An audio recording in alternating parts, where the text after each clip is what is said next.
celebrando as vitórias, com toda a comunidade Canção Nova, com Eto, com a Luzia, com nosso amado Monsenhor Jonas Abib, celebrando mais uma vez as nossas vitórias aqui em Cachoeira. Eu queria refletir um pouco com vocês sobre aquela passagem em que querem levar as crianças para Jesus. Está em vários evangelhos, mas está em Mateus 19, de 13 a 15. Mateus 19, de 13 a 15. Todo mundo conhece essa passagem, mas só para lembrar. Foram-lhe então apresentadas algumas criancinhas para que pusesse as mãos sobre elas e orasse por elas. Os discípulos, porém, as afastavam. Disse-lhe Jesus: deixai vir a mim essas criancinhas e não as impeçais, porque o reino dos céus é para aqueles que se lhe assemelham. E depois de impor-lhes as mãos, continuou o seu caminho. Palavra da salvação. Deixai vir a mim essas criancinhas.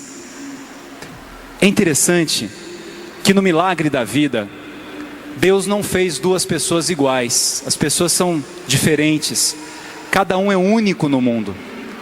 Cada ser humano carrega uma história que é diferente da história de outro ser humano. E o processo da existência humana, ele é tão genial, que ele vai fazendo com que as pessoas no decorrer da sua vida, elas possam ir se desenvolvendo e desenvolvendo a capacidade de conviver com outras pessoas. É interessante que nesse processo da existência humana, o pessoal que está em pé para sentar, é isso? Vamos sentar então para todo mundo ouvir. Nesse processo da existência humana, a gente vai aprendendo a conviver com as outras pessoas. A gente vai aprendendo a respeitar as outras pessoas. A gente vai aprendendo a perceber quem a gente é e quem o outro é. Quando Jesus fala assim, deixa as crianças virem até mim. Quando Ele chama essas crianças, Ele quer dar um significado para a nossa história, de que se nós não tivermos um coração ingênuo, um coração puro, um coração leve, um coração capaz de amar, a gente não vai ter felicidade na vida. O processo de criação de um filho, ele é um processo complicado. Os pais que estão aqui sabem disso. Cada filho é de um jeito. O pai sonha muito para o filho, a mãe sonha muito para o filho. E não necessariamente aquele filho parece que é o resultado daquele sonho do pai e da mãe. Primeiro porque o filho não tem que ser o resultado do sonho do pai e da mãe. O filho é diferente do pai e é diferente da mãe. Esses dias eu tive num evento lá em São Paulo com catadores de material reciclável. Um evento grande que estava o presidente da República com os catadores de material reciclável de todo o Brasil. E aí uma senhora de Palmas, Tocantins, ela disse assim para mim, que ela pagava a faculdade do filho dela, catando papel e vendendo aquele papel. Era assim que ela pagava a faculdade. E aí meu filho faz faculdade, dizia ela. Eu falei, que bom. E o que a senhora sonha para o seu filho? Eu disse assim, olha, sabe o que eu sonho para o meu filho? Que ele seja bom. Se ele for bom, o resto não tem problema. Se for essa faculdade ou a outra, mas o meu sonho é que meu filho seja bom.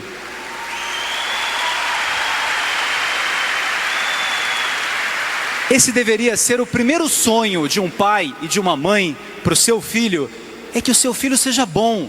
Filho tem que ser bom. Ele vai ser rico, ele vai fazer faculdade, ele vai ser doutor, ótimo. Vai conseguir, não vai conseguir, vai lutar na vida. É bonito a gente perceber o sonho que os pais têm, que os filhos deem certo, que eles cresçam, que eles desenvolvam. Mas a primeira coisa, o primeiro sonho que um pai e uma mãe deveria ter para o seu filho é que ele fosse bom.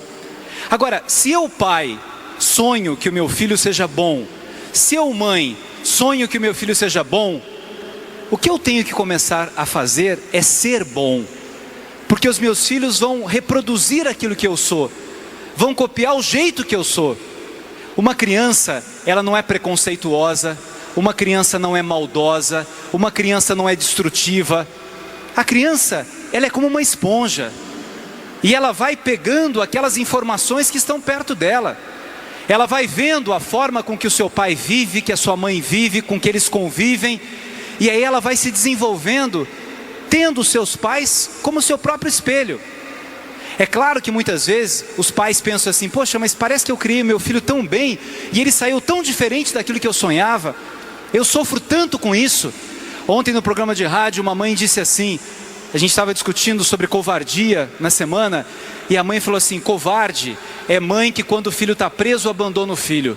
Meu filho está preso e eu não vou abandonar o meu filho, porque eu sei que se ele tem alguém para se segurar nesse momento doloroso da vida dele, sou eu. Eu não posso abandonar o meu filho.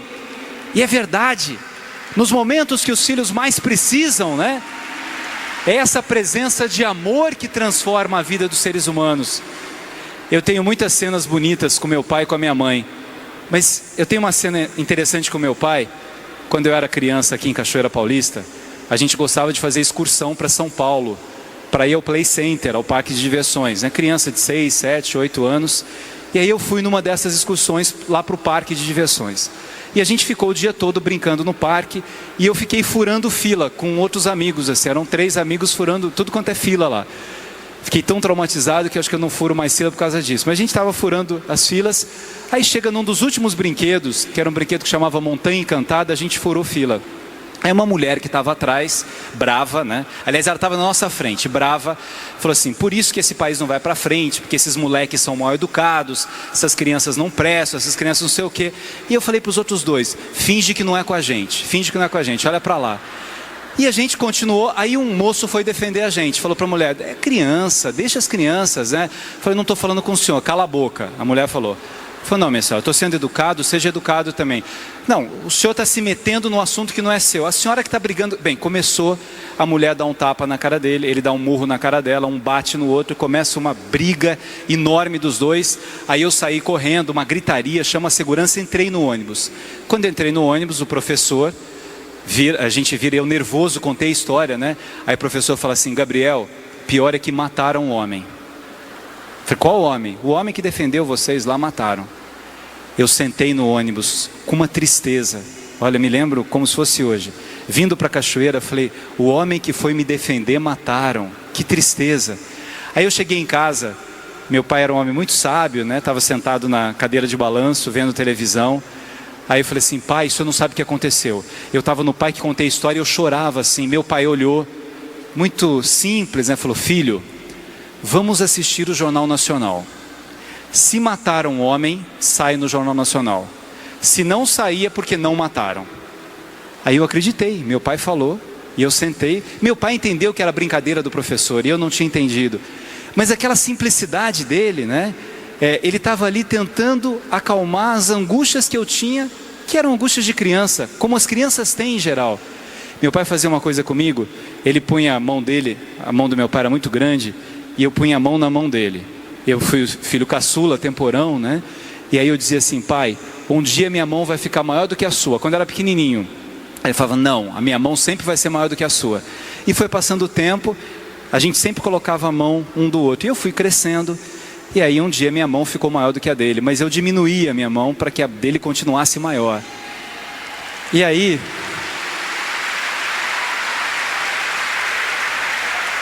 no dia que ele morreu, a gente estava num casamento em São Paulo, quando ele passou mal.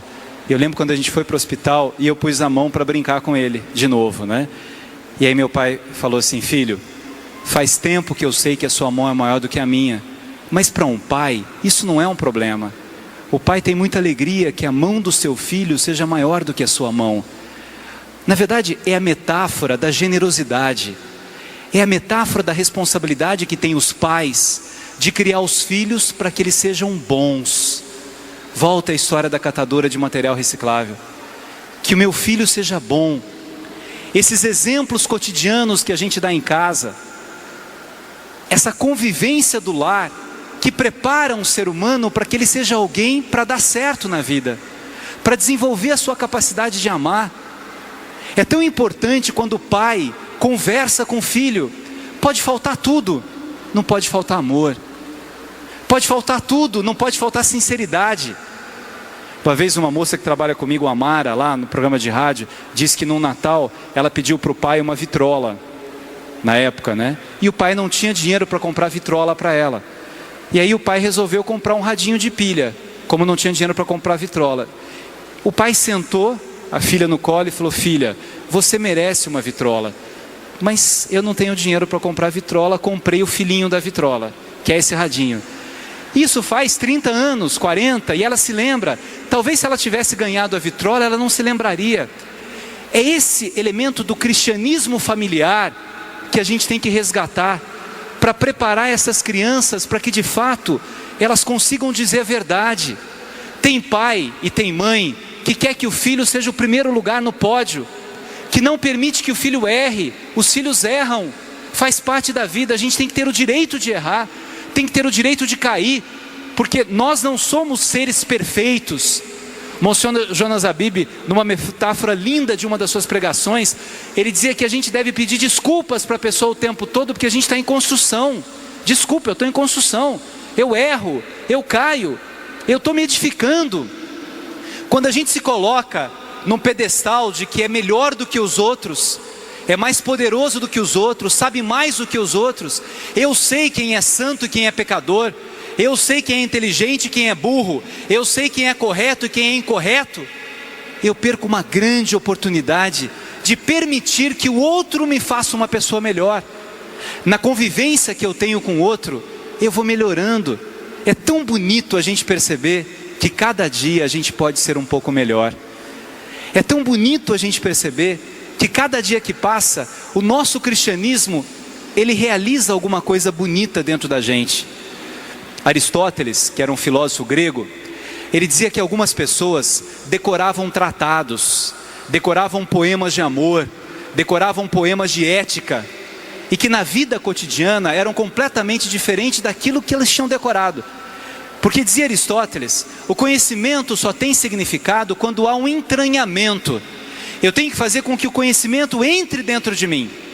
São Tomás de Aquino, que é aristotélico, dizia que o grande cristão é aquele que permite que a Bíblia esteja entranhada dentro dele mesmo.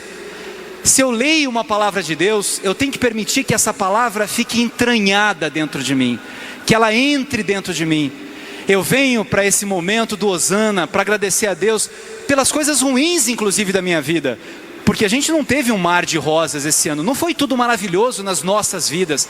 Cada um sabe as suas dores, cada um sabe quantas vezes chorou esse ano, quantas vezes teve medo, quantas vezes teve tristeza, quantas vezes foi humilhado, quantas vezes sofreu atos de covardia. Mas você está aqui, sabendo que diante de todas as quedas que você teve nesse ano, você tem coisas para agradecer.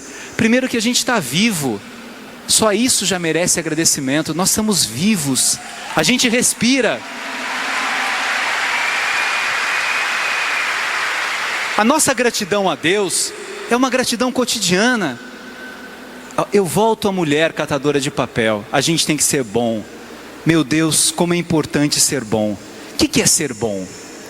Tem uma música de criança, já que a gente está falando de criança, que ensina o que é ser bom, do Padre Zezinho. Vamos cantar, Dunga? Um dia uma criança me parou e me perguntou algumas coisas, e eu expliquei para essa criança o que ela tinha que fazer para ser feliz. Vamos lá. Eu acho que todo mundo já cantou essa canção. Do nosso tempo de infância. Independente da idade, independente da... Todo mundo já cantou.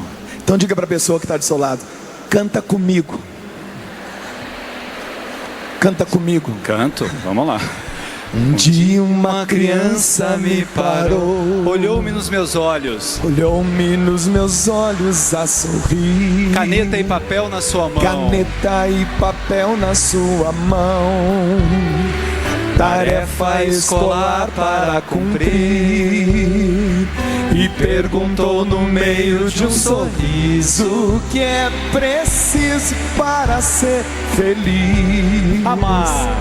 Amar como Jesus amou, sonhar como Jesus sonhou, pensar como Jesus pensou, viver como Jesus viveu, sentir sentir o que Jesus sentia, sorrir como Jesus sorria. E ao chegar ao fim do dia, e ao chegar ao fim do dia, eu sei que eu dormiria muito mais feliz. Sentir o que Jesus sentia, sorrir como Jesus sorria. E ao chegar ao fim do dia, eu sei que eu dormiria muito mais feliz. Que bonito, que bonito.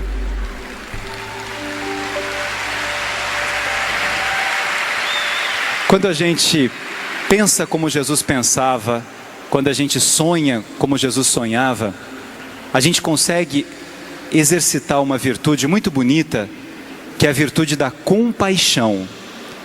Vou contar uma historinha para vocês, que é de um conto da Lígia Fagundes Telles. A historinha diz assim: tinha um menino que morava num orfanato, e aí esse menino foi morar na casa de uma mulher, de uma senhora, foi adotar esse menino. E o menino dormia na garagem da casa da senhora, e ele tinha um cachorrinho, um cachorro, que ele gostava demais do cachorro dele. A melhor companhia que o menino tinha era o cachorro. Ele conversava com o cachorro o dia inteiro. Nesse dia, o menino estava lavando o prato e conversando com o cachorro.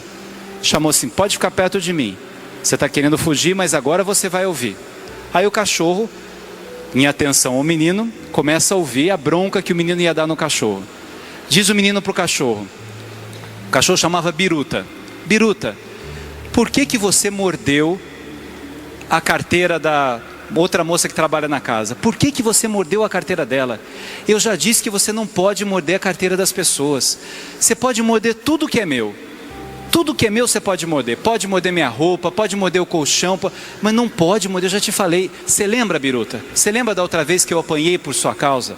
A outra vez o Biruta tinha pegado um pedaço de carne, o menino foi lá e achou o pedaço de carne e devolveu. E aí disse para a dona da casa que quem tinha pegado o pedaço de carne era ele, para proteger o Biruta. A moça pegou, a dona da casa pegou um cabo e começou a bater no menino, na mão do menino, para ele nunca mais pegar coisa errada. Ele falou: olha, Biruta, eu estou com a mão doendo até hoje, mas não tem problema, por você eu apanho. Mas eu tenho medo que aconteça alguma coisa de ruim com você, Biruta. Então me obedeça, não faça nada de errado. E de repente o menino vai subindo, a empregada chama, né? Tá tarde, volta menino, Alonso que ele chamava. Volta, Alonso. Ele volta com aqueles pratos meio que, quase, ele é pequenininho, né? E leva aqueles pratos e coloca. Aí ela fala: agora você pode jantar. Aí o menino fala assim: ué, mas os patrões não vão jantar? Se hoje é Natal, você esqueceu? Eles vão sair, vão festejar e eu vou para minha casa. Aí o menino fala assim: não tem problema, eu vou ficar com o Biruta, e vou passar o Natal com o Biruta, eu estou feliz da vida, eu e o Biruta, né? Aí ele vai pegar uma coisa para comer. O dono da casa era até um homem bom, mas que não falava muito com ele. Aí vem a dona da casa e fala assim: tudo bem, Alonso? Tudo bem, Feliz Natal, viu, Alonso? Obrigado, dona, obrigado. Ele até estranhou, né? Falou assim: sabe o que, Alonso? Eu vou precisar levar o Biruta para a festa de Natal.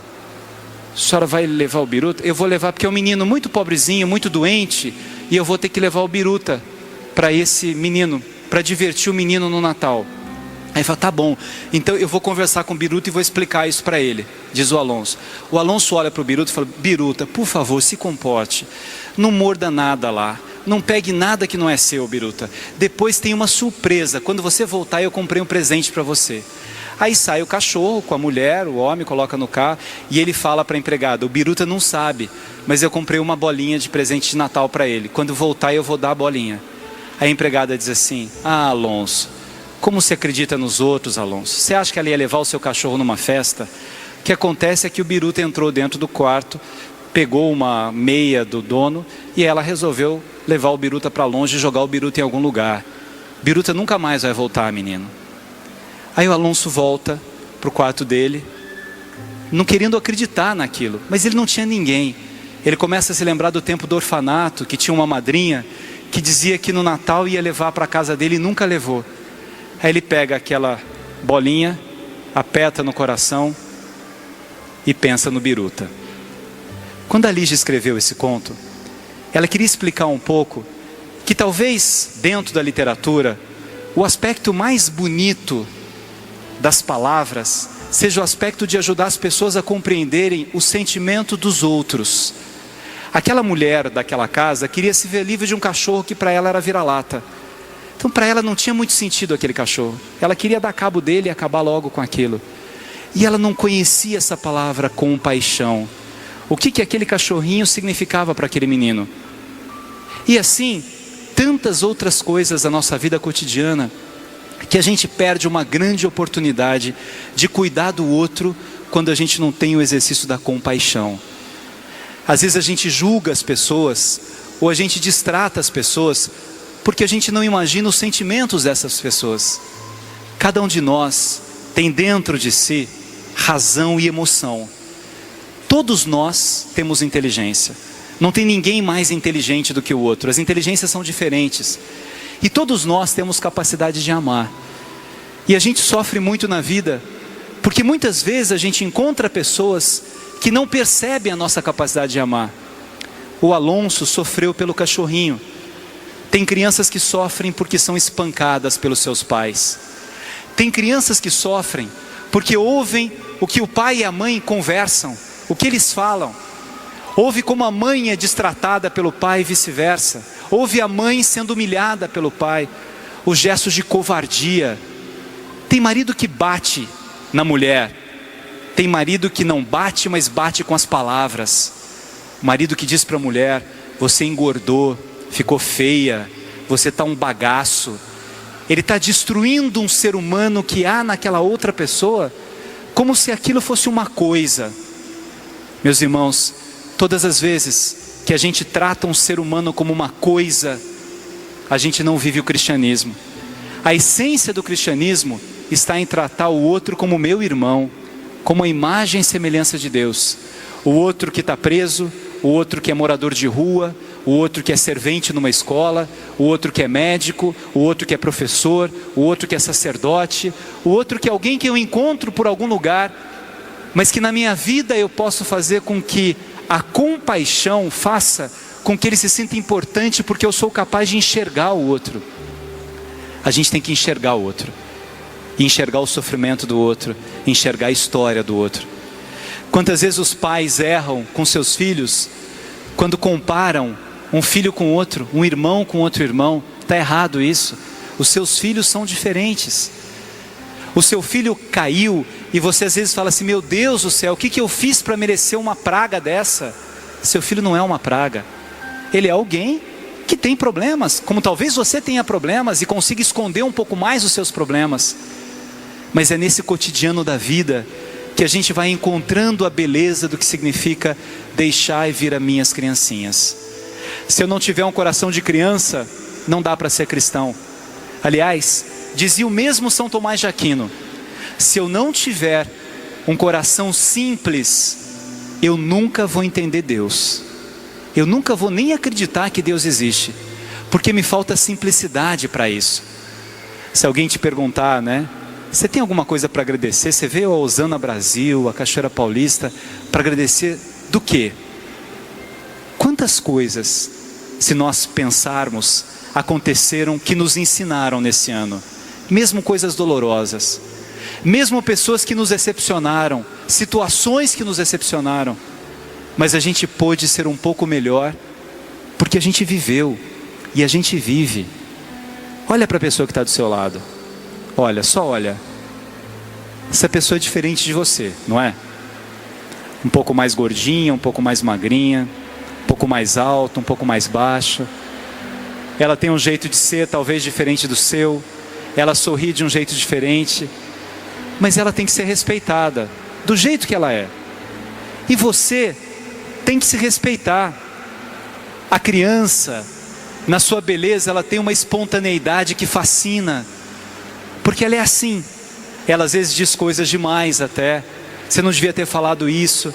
Mas é essa infância que não pode ser perdida. Meu Deus, quando a gente fala da pedofilia hoje, do crime, da barbárie, da covardia que é a pedofilia, quando a gente fala dos espancamentos, quando a gente fala, essa semana em São Paulo, e longe de mim querer julgar essa mãe, Ninguém sabe as razões, se essa mulher estava doente, mas a mãe deixa o filho acorrentado. Vocês viram isso? Deixa o filho acorrentado e estava numa lan house, dizendo que estava procurando emprego. O filho acorrentado. Eu acho que nenhuma mãe em sã consciência faz isso com seu filho. Mas às vezes os pais vão fazendo tanta coisa e a vida nos enche de tantas responsabilidades que a gente esquece de dizer palavras simples, de dizer palavras de amor. É importante um filho ouvir do pai: filho, eu te amo muito, você é uma bênção de Deus na minha vida. Filha, você não sabe o quanto você é importante para mim. Às vezes o filho quer muito isso do pai. Tem filho que fala mal do pai, que xinga o pai, que briga com o pai, mas ele ama tanto o pai, que como ele não consegue dizer pai, eu te amo, ele diz: pai, eu não gosto de você, você não presta, eu não queria ser o seu filho. Na verdade, não é que ele pense isso, ele queria muito dizer isso para o pai. E o pai também queria dizer assim: filho, não tem problema que a sua mão seja maior do que a minha, você é meu filho, você é meu filho, e eu quero que você seja feliz mesmo, que você cresça. Meus irmãos, o mundo começa a ser melhor quando a gente começa a ser melhor. É esse dom da gentileza que a gente tem que pedir a Deus, é o dom da serenidade, é o dom da bondade, é o dom dos afetos cotidianos, de perceber o que eu posso mudar na vida de alguém que eu vejo por um minuto. Madre Teresa dizia que ninguém pode passar pela minha vida sem ser um pouco melhor. Ela tem que sair um pouco melhor porque ela me conheceu, porque eu fui gentil no elevador, porque eu encontrei na rua, ele estava limpando, eu falei: bom dia, nossa, que sorriso bonito. Pronto. São gestos pequenos que a gente mostra que vale a pena ser cristão. A gente vem até a Canção Nova para quê? Para que a gente se abasteça, para que a gente saia daqui com os reservatórios cheios, para que o Espírito Santo transborde dentro da gente, para que a gente chegue em casa, e nós teremos problemas em casa, muitos, no lugar que a gente trabalha, muitos, mas a gente chega com essa serenidade de quem vai lutar, de quem vai enfrentar os problemas, mas que não vai perder essa ternura. A gente jamais faria o que aquela mulher fez com o cachorro. O cachorro também é uma metáfora. É a metáfora de destruir o sonho do outro. Tem uma frase que eu repito muito, que é do Carlos Drummond de Andrade, que diz assim: cuidado por onde andas, que é sobre os meus sonhos que caminhas. Olha que bonita essa frase. Vamos repetir? Cuidado por onde andas. Repete só isso: cuidado por onde andas, é sobre meus sonhos que caminhas. Cuidado por onde andas, é sobre meus sonhos que caminhas.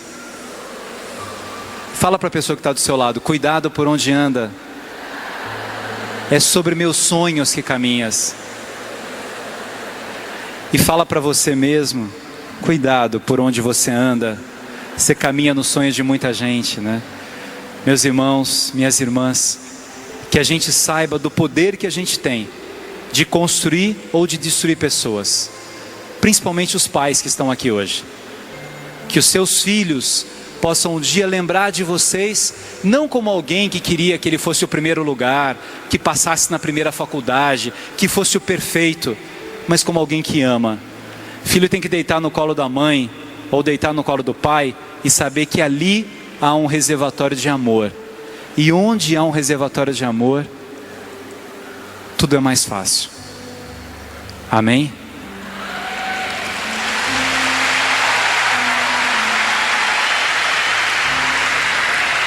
E falando em reservatório de amor, com muito carinho que eu passo agora aqui ao meu irmão, que é um reservatório de amor, que é o Padre Fábio de Mello, naquilo que diz e canta.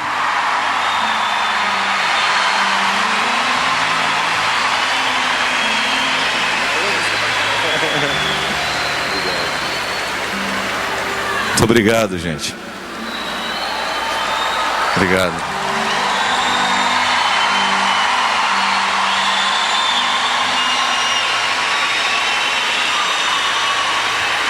Quero agradecer ao Gabriel pelo carinho, pela maneira tão carinhosa como se refere a mim. Vou pedir que você continue sentado, bonitinho. Depois no final, não perder o clima não, não é? Filho do céu, Seu amor me faz vencer, seu amor me faz dizer: sou filho do céu, filho do céu. Seu amor me faz vencer, seu amor me faz dizer: sou filho do céu, filho do céu. Revestido de tua glória, querido, revestido de tua glória, consagrado a ti, Senhor, vitória santo eu sei que sou. Virei pra proclamar, do céu eu sou, filho do céu, filho do céu.